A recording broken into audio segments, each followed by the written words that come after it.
اعوذ باللہ من الشیطان الرجیم بسم اللہ الرحمن الرحیم۔ السلام علیکم ورحمۃ اللہ وبرکاتہ۔ ستر یعنی شرمگاہ کی حفاظت۔ شرعی اصطلاح میں جسم کے اس حصے کو ستر کہتے ہیں جس کو چھپانا فرض ہے۔ مرد کا ستر شرمگاہ۔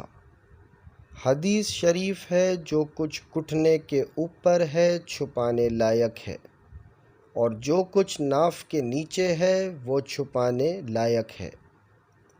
دار قطنی مرد کی شرمگاہ ناف کے نیچے سے لے کر گھٹنے تک ہے، اور یاد رکھیں گھٹنا بھی شرمگاہ میں شامل ہے، لیکن ناف شرمگاہ میں شامل نہیں ہے۔